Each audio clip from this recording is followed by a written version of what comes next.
When I learned this palace was a war prize, that set the theme for the show, war.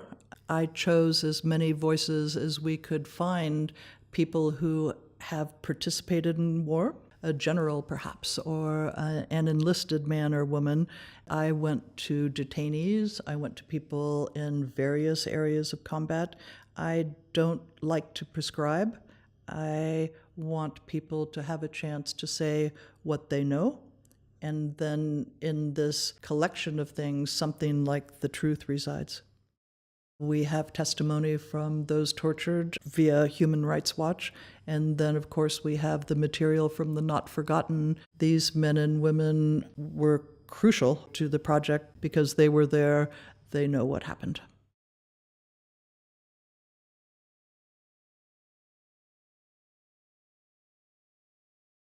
I found the most improbable grass, black mondo grass. I thought it otherworldly. I wanted there to be something that didn't require language, that showed what can't be said in words. One comes into that garden and you know immediately that something is off, something is tragic, something is sober, something is extraordinary. There will be a sea of darkness. We specialise in throwing pots on the potter's wheel. We are probably one of very few places in Europe that make pots this large using this method. I'm Adam Keeling. I am the lead thrower for Witchford Pottery. I've taken the role on from my father, who founded the business in 1976. We are one of the last large-scale producers of handmade flower pots. One of the beautiful things about handmade pot is the story of how it came into being, and part of that is knowing who made it, why it was made, for whom, and that's why we thought it would be very nice to have Jenny's initials on the inside of each pot.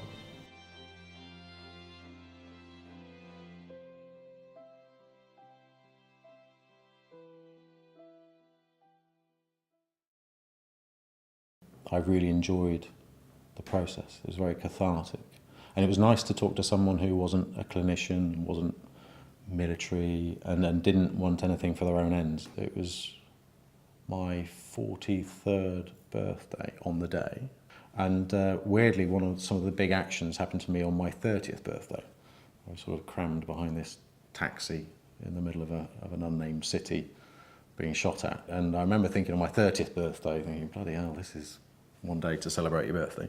And then suddenly, years later, on another birthday, I'm almost closing that circle off. I think I'll find it actually quite profound on the day. I'm in a very good place from a PTSD point of view, but there are peaks and troughs. We share a vicarious kind of experience. A lot of military people understand other people's experience. They don't have to have been there. So I think I'll find it a very, very profound evening. Hopefully my words can be taken